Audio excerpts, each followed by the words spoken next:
और चलिए अब आपको लखनऊ लेकर चलते हैं। सुशासन दिवस 2024 पर कार्यक्रम का आयोजन किया गया है। सीएम का संबोधन कार्यक्रम से सुनवाते हैं। डिस्ट्रिक्ट वन प्रोडक्ट है, वन डिस्ट्रिक्ट वन प्रोडक्ट के माध्यम से आज हम उत्तर प्रदेश के अंदर 96 लाख एमएसएमई यूनिट को पुनर्जीवित करने में हमें सफलता प्राप्त हुई है। और अब हम लोगों ने न केवल एमएसएमई उद्यम को आगे बढ़ाने की कार्रवाई को आगे बढ़ाया है, बल्कि उत्तर प्रदेश में हम लोगों ने सीएम इंटर्नशिप स्कीम के अंतर्गत टेक्निकल इंस्टीट्यूशन में या हमारे किसी भी हायर एजुकेशन से जुड़े हुए किसी भी संस्थान में अध्ययन करने वाले छात्र को फाइनल ईयर में ही हमने सुविधा प्रदान की है कि अपना प्रोजेक्ट वर्क करते समय वह किसी इंडस्ट्री के साथ या किसी इंस्टीट्यूशन के साथ जुड़ता है तो हम सीएम इंटर्नशिप स्कीम के माध्यम से उसको आधा मानदेय गवर्नमेंट देगी, आधा वह इंस्टीट्यूशन या इंडस्ट्री उसको उपलब्ध करवाएगी। तो वह नौजवान अपने फाइनल ईयर में ही किसी न किसी रोजगार और किसी न किसी अन्य कार्य के साथ जुड़ करके आत्मनिर्भरता की ओर, स्वावलंबन की ओर अग्रसर हो सकता है। यह प्रक्रिया उत्तर प्रदेश में हम लोगों ने तेजी के साथ आगे बढ़ाई है। दूसरा, प्रदेश के अंदर निजी क्षेत्र में भी इंडस्ट्रियल पार्क का गठन हो सकता है। इसको भी प्रोत्साहित करने के लिए यूपी प्लेस पार्क की एक स्कीम उत्तर प्रदेश के अंदर हम लोगों ने लागू की है। और अभी इस वर्ष के बजट में हम लोगों ने अपने नए उद्यमियों के लिए एक व्यवस्था प्रारंभ की है कि हम लोग 5 लाख रुपए तक का ऋण, ब्याज मुक्त ऋण उपलब्ध करवाने का कार्य करेंगे युवा उद्यमियों को, जो एक निश्चित प्रशिक्षण के साथ प्रदेश के अंदर जुड़ते हैं, और उनको हम इस कार्यक्रम के साथ जोड़ने जा रहे हैं। प्रतिवर्ष 1 लाख उद्यमियों को, युवा उद्यमियों को इसके साथ हम जोड़ने जा रहे हैं। यह एक नई स्कीम है।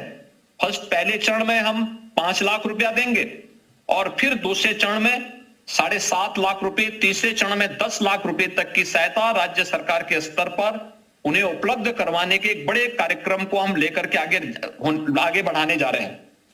ये सभी कार्यक्रम उत्तर प्रदेश के अंदर आज एमएसएमई के माध्यम से, और एमएसएमई का लाभ, इसमें सरकार के द्वारा समय पे उठाए गए कदमों का परिणाम क्या था।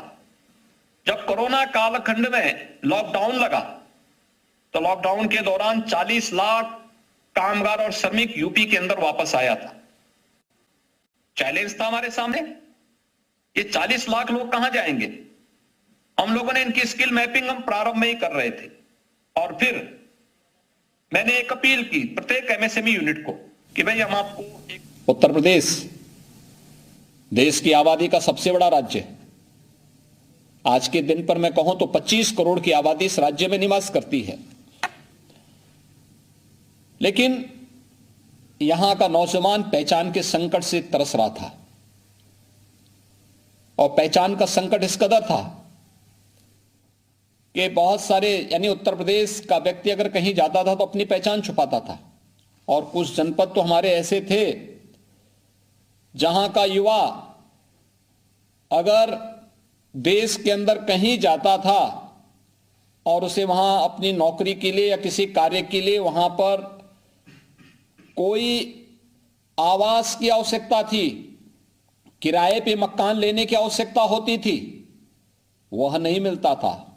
यहां तक कि होटल और धर्मशालाओं में भी कमरे नहीं मिलते थे। लेकिन आज आदरणीय प्रधानमंत्री जी के मार्गदर्शन, उनकी प्रेरणा से उत्तर प्रदेश एक नई पहचान के साथ देश के सामने है। आज आप देख सकते हैं जिस उत्तर प्रदेश में 17 के पहले हर दूसरे तीसरे दिन एक दंगा होता था, महीनों महीनों कर्फ्यू लगता था, आज वह सुरक्षा के लिए कानून व्यवस्था का एक मानक बना हुआ है।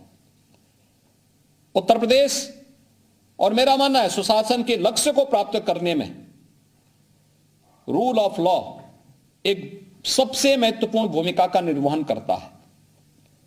बिना भेदभाव के अगर सरकार कानून के राज्य को स्थापित करने के संकल्पों को आगे बढ़ाती है तो उसके परिणाम भी उसी रूप में सामने आते हैं। आज उत्तर प्रदेश ने वह करके दिखाया, इसके लिए हमें सख्त कदम उठाने पड़े। उत्तर प्रदेश के अंदर आपने देखा होगा, सरकार के 7 वर्ष पूरे होने जा रहे हैं, लेकिन 7 वर्षों में उत्तर प्रदेश की इस 25 करोड़ की आबादी में एक भी दंगा नहीं होता है।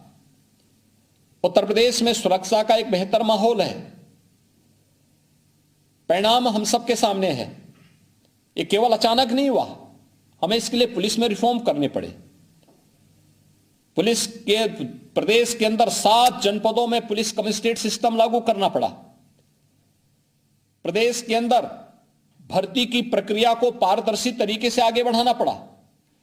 1,55,000 से अधिक हमने पुलिस के कार्मिक नए भर्ती किए, उनकी ट्रेनिंग की क्षमता का विस्तार किया, उनकी कैपेसिटी बिल्डिंग के लिए अनेक कार्यक्रम किए, तकनीक से पुलिस को जोड़ने का काम किया, यूपी स्टेट फॉरेंसिक इंस्टीट्यूट का गठन किया।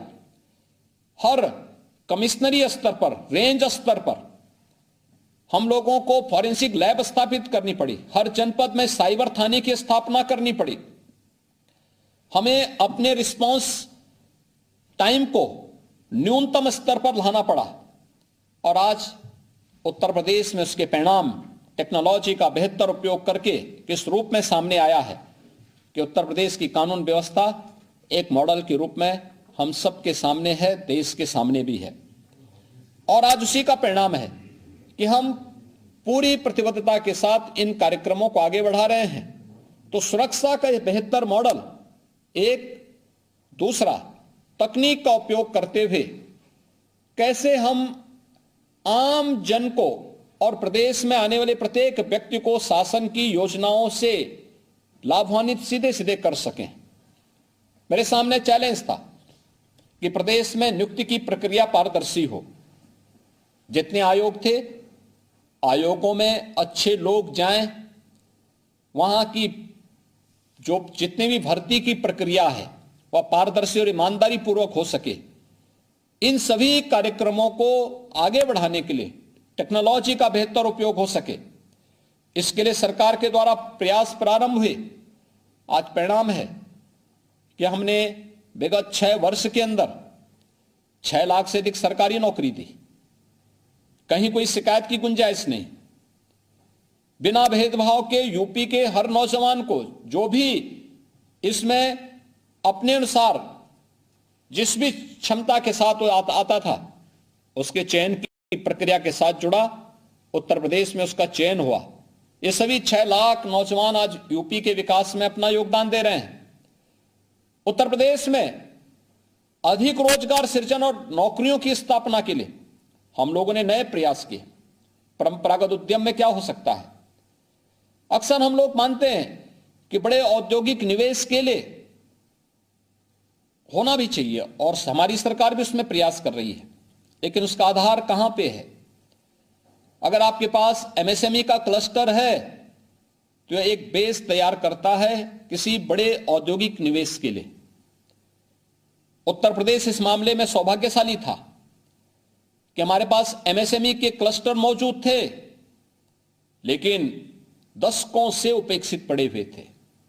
उनके पास न टेक्नोलॉजी थी, उनके पास न मार्केट थी, न उनके पास पैकेजिंग की व्यवस्था थी, न उनके पास किसी भी प्रकार की अन्य सुविधा नहीं थी। वे बंदी के कगार पर थे। हम लोगों ने परंपरागत उद्यम को और एमएसएमई को बढ़ावा देने के लिए 1 डिस्ट्रिक्ट 1 प्रोडक्ट की योजना 2018 में प्रारंभ की और मुझे बताते हुए प्रसन्नता है कि आज उत्तर प्रदेश के सभी 75 जनपदों में अपनी यूनिक प्रोडक्ट के रूप में 1 डिस्ट्रिक्ट 1 प्रोडक्ट है। 1 डिस्ट्रिक्ट 1 प्रोडक्ट के माध्यम से आज हम उत्तर प्रदेश के अंदर 96 लाख एमएसएमई यूनिट को पुनर्जीवित करने में हमें सफलता प्राप्त हुई है। और अब हम लोगों ने न केवल एमएसएमई उद्यम को आगे बढ़ाने की कार्रवाई को आगे बढ़ाया है, बल्कि उत्तर प्रदेश में हम लोगों ने सीएम इंटर्नशिप स्कीम के अंतर्गत टेक्निकल इंस्टीट्यूशन में या हमारे किसी भी हायर एजुकेशन से जुड़े हुए किसी भी संस्थान में अध्ययन करने वाले छात्र को फाइनल ईयर में ही हमने सुविधा प्रदान की है कि अपना प्रोजेक्ट वर्क करते समय वह किसी इंडस्ट्री के साथ या किसी इंस्टीट्यूशन के साथ जुड़ता है तो हम सीएम इंटर्नशिप स्कीम के माध्यम से उसको आधा मानदेय गवर्नमेंट देगी आधा वह इंस्टीट्यूशन या इंडस्ट्री उसको उपलब्ध करवाएगी, तो वह नौजवान अपने फाइनल ईयर में ही किसी न किसी रोजगार और किसी न किसी अन्य कार्य के साथ जुड़ करके आत्मनिर्भरता की ओर, स्वावलंबन की ओर अग्रसर हो सकता है। यह प्रक्रिया उत्तर प्रदेश में हम लोगों ने तेजी के साथ आगे बढ़ाई है। दूसरा, प्रदेश के अंदर निजी क्षेत्र में भी इंडस्ट्रियल पार्क का गठन हो सकता है। इसको भी प्रोत्साहित करने के लिए यूपी प्लेस पार्क की एक स्कीम उत्तर प्रदेश के अंदर हम लोगों ने लागू की है। और अभी इस वर्ष के बजट में हम लोगों ने अपने नए उद्यमियों के लिए एक व्यवस्था प्रारंभ की है कि हम लोग 5 लाख रुपए तक का ऋण, ब्याज मुक्त ऋण उपलब्ध करवाने का कार्य करेंगे युवा उद्यमियों को, जो एक निश्चित प्रशिक्षण के साथ प्रदेश के अंदर जुड़ते हैं, और उनको हम इस कार्यक्रम के साथ जोड़ने जा रहे हैं। प्रतिवर्ष 1 लाख उद्यमियों को, युवा उद्यमियों को इसके साथ हम जोड़ने जा रहे हैं। यह एक नई स्कीम है। पहले चरण में हम 5 लाख रुपया देंगे और फिर दूसरे चरण में 7.5 लाख रुपए, तीसरे चरण में 10 लाख रुपए तक की सहायता राज्य सरकार के स्तर पर उन्हें उपलब्ध करवाने के एक बड़े कार्यक्रम को हम लेकर के आगे बढ़ाने जा रहे हैं। ये सभी कार्यक्रम उत्तर प्रदेश के अंदर आज एमएसएमई के माध्यम से, और एमएसएमई का लाभ, इसमें सरकार के द्वारा समय पे उठाए गए कदमों का परिणाम क्या था। जब कोरोना कालखंड में लॉकडाउन लगा, तो लॉकडाउन के दौरान 40 लाख कामगार और श्रमिक यूपी के अंदर वापस आया था। चैलेंज था हमारे सामने, ये 40 लाख लोग कहां जाएंगे। हम लोगों ने इनकी स्किल मैपिंग हम प्रारंभ में ही कर रहे थे, और फिर मैंने एक अपील की प्रत्येक एमएसएमई यूनिट को कि भाई हम आपको एक सप्लाई चेन देंगे, आपके सामने कोई समस्या नहीं आएगी। कोरोना से बचने के लिए भी हम सभी प्रकार के आपके लिए उपाय करेंगे, लेकिन मेरी आपसे अपील होगी कि 1 या 2 लोगों को, जो एक कामगार और श्रमिक आए हैं, इनको कार्य मिलना चाहिए। इनको अपने यहां लेकर के इनकी प्रतिभा का आप उपयोग करिए। और मुझे बताते हुए प्रसन्नता है कि अधिकतर कामगार और श्रमिक उत्तर प्रदेश के एमएसएमई यूनिट में ही उनका समायोजन हुआ। वे आज भी वहां सफलतापूर्वक कार्य कर रहे हैं। ये मॉडल भी उत्तर प्रदेश ने दिया, और वह कार्य सफलतापूर्वक उत्तर प्रदेश कोरोना कालखंड में, कोरोना जैसी महामारी से आदरणीय प्रधानमंत्री जी की प्रेरणा, उनके मार्गदर्शन में हम लोगों ने सफलतापूर्वक इस महामारी का सामना भी किया। लेकिन किसी को बेरोजगार भी नहीं होने दिया। उद्यम हमारे चलते रहे। हमने अपने सभी 119 चीनी मिलों को भी चलाया। आज उत्तर प्रदेश का चीनी उद्योग पूरी तरह 2017 के पहले जो एक प्रकार का बीमार सा हो चुका था, बंदी की कगार पर था। न केवल चीनी उद्योग आज आत्मनिर्भर है, बल्कि उत्तर प्रदेश भी सरकार के द्वारा समय समय पर उठाए गए कदमों के कारण आज बीमारू राज्य की श्रेणी से ऊपर उठ करके एक स्वावलंबी राज्य के रूप में, रेवेन्यू सरप्लस स्टेट के रूप में अपने आप को स्थापित करने में सफल हुआ। आज उत्तर प्रदेश में हमारे पास सुरक्षा का बेहतर मॉडल है। हमने टेक्नोलॉजी का बेहतर उपयोग किया, एमएसएमई के क्लस्टर को प्रोत्साहित किया। परिणाम है, जिस उत्तर प्रदेश में लोग पहले आना नहीं चाहते थे, आज उस उत्तर प्रदेश में औद्योगिक निवेश के बेहतरीन प्रस्ताव प्राप्त हो रहे हैं। हम लोगों ने फरवरी 2023 में अपना प्रदेश का ग्लोबल इन्वेस्टर समिट आयोजित किया था, और मुझे बताते हुए प्रसन्नता है, मुझे याद है 2018 में जब हम अपना इन्वेस्टर समिट आयोजित कर रहे थे, तब जब मैं अपनी टीम के साथ बैठा था, तो मैंने उस समय उनसे पूछा था, अभी आपका लक्ष्य क्या है। तो 2018 में जो टीम यूपी की मुझे कहती थी कि साहब 20,000 करोड़ का निवेश आएगा। मैंने उस समय उनको शांत किया था, मैंने कहा 20,000 नहीं, हमारा लोअर जो टारगेट होगा वह 2 लाख करोड़ का कम होना चाहिए, और फिर हम उसको आगे बढ़ाने का प्रयास करें। आज उसी उत्तर प्रदेश में जब 23 में हम इन्वेस्टर समिट करते हैं, तो हमें 40 लाख करोड़ रुपए के निवेश के प्रस्ताव प्राप्त होते हैं। और 40 लाख निवेश के प्रस्ताव, यानी आप सोच सकते हैं कि इससे हम 1,30 लाख से अधिक नौजवानों को सीधे सीधे उत्तर प्रदेश के अंदर नौकरी देने में सफल हो सकते हैं। और हमारे सारे कार्यक्रम उसी दिशा से आगे बढ़ने जा रहे हैं, जिनमें से पहले ग्राउंड ब्रेकिंग का कार्यक्रम 19 फरवरी को आदरणीय प्रधानमंत्री जी के कर कमलों से होने जा रहा है, जिसमें 10 लाख करोड़ रुपए से अधिक के निवेश के प्रस्तावों का भूमि पूजन का कार्यक्रम एक साथ उत्तर प्रदेश के अंदर होने जा रहा है। प्रदेश ने परंपरागत हस्तशिल्पी और कारीगरों की, जिनकी ताकत का एहसास लोग नहीं कर पाते थे, गांधी जी के ग्राम स्वराज की परिकल्पना को वे साकार करते थे, लेकिन उनको हम लोगों ने किन कारणों से उपेक्षित छोड़ दिया था। हमने 2019 में उनकी मैपिंग करवा ली थी, उनकी ट्रेनिंग, उन्हें टूल किट देने की व्यवस्था, और आज मुझे बताते हुए प्रसन्नता है कि लगभग 1 लाख जो परंपरागत हस्तशिल्पी और कारीगर थे, उनकी ट्रेनिंग के कार्यक्रम के साथ साथ उन्हें पीएम मुद्रा योजना के साथ साथ अन्य तमाम योजनाओं के साथ जोड़ने और उन्हें आत्मनिर्भरता के साथ आगे बढ़ाने का कार्य प्रदेश के अंदर किया गया। पीएम विश्वकर्मा की योजना, यह वही योजना है जिसमें हम अपने इन हस्तशिल्पी और कारीगरों को प्रोत्साहित करने का कार्य कर रहे हैं। आज परिणाम है, उत्तर प्रदेश में तेजी के साथ उत्तर प्रदेश के परंपरागत उद्यम को भी हमें प्रोत्साहित करने के साथ साथ उत्तर प्रदेश का एक्सपोर्ट बढ़ा है, जो पहले 80 से 86 हजार करोड़ तक मात्र था। 3 वर्ष के कोरोना कालखंड की अवधि को छोड़ दें तो भी उत्तर प्रदेश आज के दिन पर 2 लाख करोड़ रुपए से अधिक के अपने परंपरागत उद्यम में एमएसएमई यूनिट से जो भी प्रोडक्ट उनका आता है, इसको हम एक्सपोर्ट कर रहे हैं उत्तर प्रदेश से। यानी ये चीजें दिखाती हैं कि उत्तर प्रदेश में पोटेंशियल था, लेकिन उसका बेहतर उपयोग नहीं हो पा रहा था। तो उत्तर प्रदेश ने आज इस दिशा में कार्य भी प्रारंभ किया। इंफ्रास्ट्रक्चर, इकोनॉमी की यह बैकबोन होती है। हमारी सरकार जब आई थी, उत्तर प्रदेश के पास इंफ्रास्ट्रक्चर की स्थिति अत्यंत बदहाल थी। हमारे 75 जनपद हैं, 75 जनपदों में केवल हमारे 4 से 5 जनपद ऐसे थे जहां बिजली मिलती थी, बाकी अन्य सभी जनपदों में 5 से 6 घंटे तक बामुश्किल बिजली मिल पाती थी। आज मुझे प्रसन्नता है बताते हुए कि हमने विद्युत प्रोडक्शन भी किया है, उनके डिस्ट्रीब्यूशन को भी समान रूप से सभी 75 जनपदों में आज हम बिजली मार्च अप्रैल 2017 से ही प्रत्येक जनपद को हम बिजली उपलब्ध समान रूप से उपलब्ध करवा रहे हैं। और आज के दिन पर विद्युत की कमी उत्तर प्रदेश के अंदर नहीं है।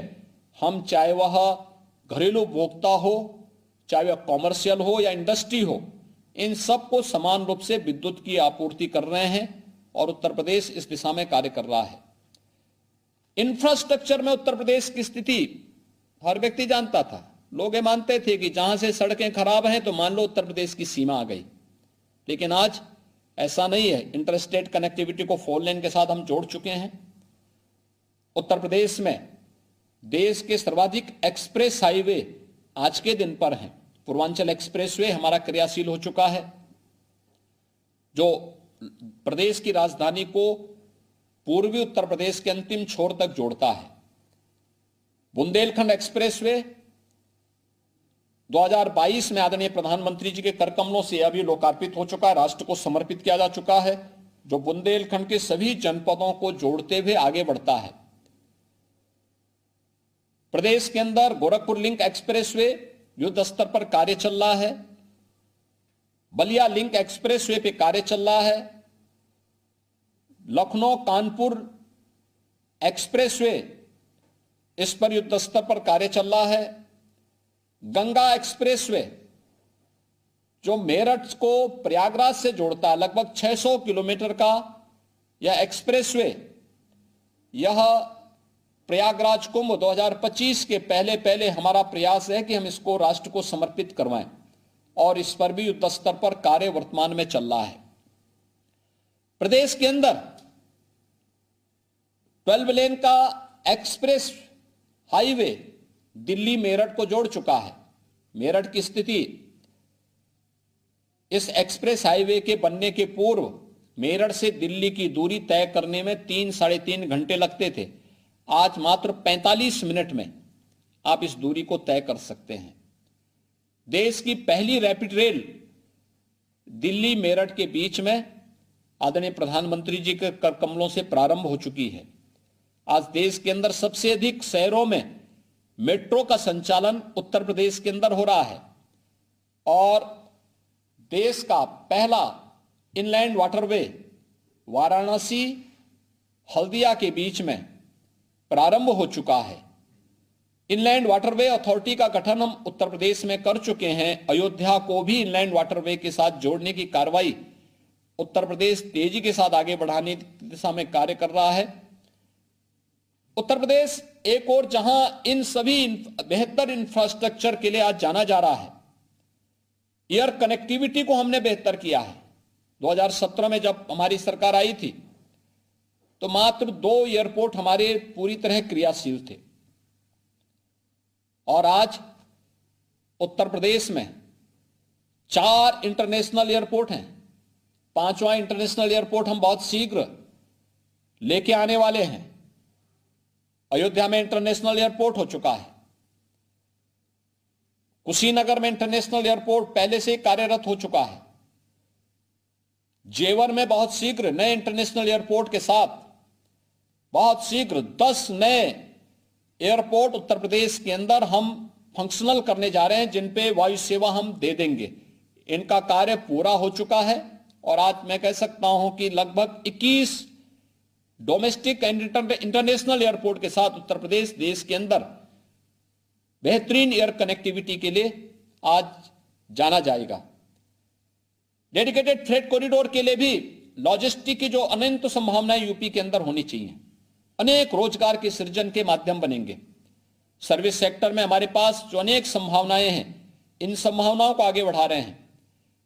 खेती किसानी पर जो ध्यान दिया जाना चाहिए था, यूपी में तो आप सब जानते हैं हमारे पास पर्याप्त जल संसाधन भी है, अत्यंत उर्वरा भूमि भी है, लेकिन किसान उपेक्षित था, आत्महत्या कर रहा था। इसी उत्तर प्रदेश में 2014 के पहले आत्महत्या करता था, 2017 के पहले भी लोगों आत्महत्या करने के लिए मजबूर थे।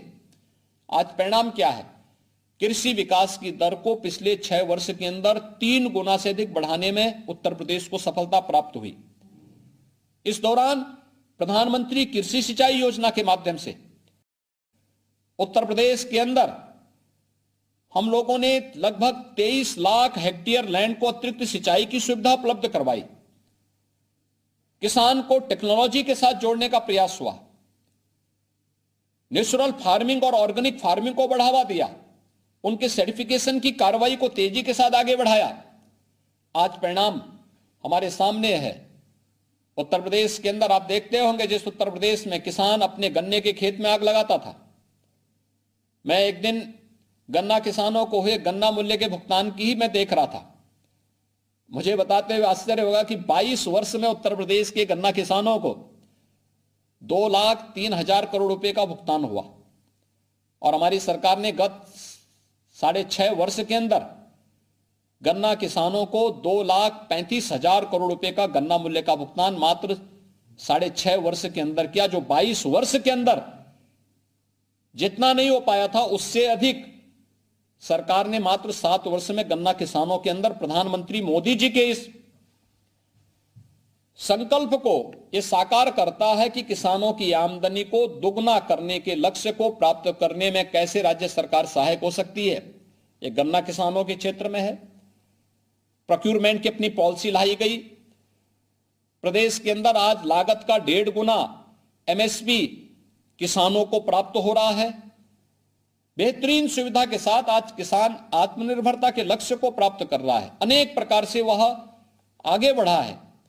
प्रदेश हर एक क्षेत्र में आगे बढ़ा है और आज मैं कह सकता हूं कि देश के अंदर प्रधानमंत्री मोदी जी के वेलफेयर स्कीम की उन सभी योजनाओं का लाभ, जिस उत्तर प्रदेश को कहा जाता था कि एक देश के अंदर इन योजनाओं को सफलता की नई ऊंचाई तक पहुंचाने में सबसे बड़ी बाधा है, आज मुझे बताते हुए प्रसन्नता है कि ओडीएफ के लक्ष्य को प्राप्त करने में जो टारगेट था उससे 1 वर्ष पहले उत्तर प्रदेश ने उसे अचीव किया। ODF प्लस के लक्ष्य को यूपी ने अचीव किया। देश के अंदर प्रधानमंत्री आवास योजना में 55,83,000 आवास यहां के एक एक गरीब को उपलब्ध कराने में उत्तर प्रदेश ने सफलता प्राप्त की। अन्य तमाम योजनाओं का, आयुष्मान भारत की योजना हो या फिर अन्य योजनाओं का लाभ हर गरीब तक पहुंचाने के लिए, और उसी का परिणाम है एक गरीब को जब योजना का लाभ मिलता है तो उसका संतुष्टि का लेवल भी बढ़ता है, वो आत्मनिर्भर भी होता है। अनेक ऐसे उदाहरण हैं जब एक योजना पूरे परिवार की आत्मनिर्भरता का कारण बना, और इन आत्मनिर्भरता के उस लक्ष्य को प्राप्त करने में वह परिवार आज कैसे प्रफुल्लित होता है। तमाम लोगों के वोट बैंक पर भी इसका असर पड़ा है। लोगों को अब लगता है कि जो लोग वोट बैंक के लिए उन्हें अपनी ओर आकर्षित करते थे, जाति के नाम पर, क्षेत्र के नाम पर, भाषा के नाम पर, तमाम अन्य वादों के आधार पर, आज वे विफल हुए हैं। और मोदी जी के मॉडल को देश ने सेवा, सुशासन और लोक कल्याण के इस मॉडल को स्वीकार करते हुए आज वह तेजी के साथ इसके साथ जुड़े हैं।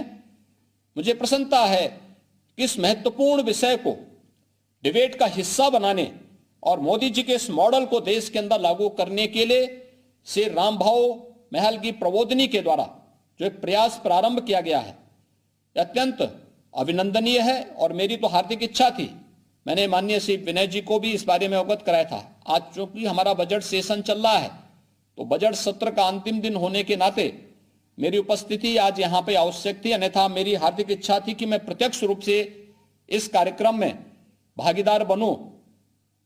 मैं आभारी हूं कि आपने मुझे वर्चुअली यह अवसर प्रदान किया और मैं इन सभी युवाओं के सामने उत्तर प्रदेश की लघु झलक भी प्रस्तुत करने का मुझे अवसर प्राप्त हुआ है।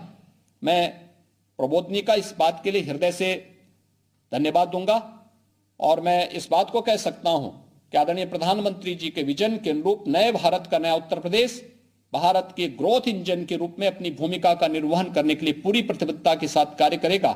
इस पूरे आयोजन के प्रति मेरी मंगलमय शुभकामनाएं हैं। धन्यवाद। जय हिंद। तो मुख्यमंत्री योगी आदित्यनाथ को आप सुन रहे थे। सुशासन दिवस 2024 पर एक कार्यक्रम का आयोजन किया गया था, जहां मुख्यमंत्री योगी आदित्यनाथ ने कई बातों का जिक्र किया। उन्होंने बताया कि किस तरीके से यहां जो सरकार की योजनाएं हैं वो कारगर साबित हो रही हैं। उन्होंने बताया कि किसानों के हित में बहुत सारे महत्वपूर्ण फैसले लिए गए हैं। हमने किसानों की आय बढ़ाई, किसानों को तकनीक से जोड़ा, ये प्रमुख बातें जो मुख्यमंत्री की तरफ से कही गई हैं। 2,35,000 करोड़ गन्ना भुगतान किया गया।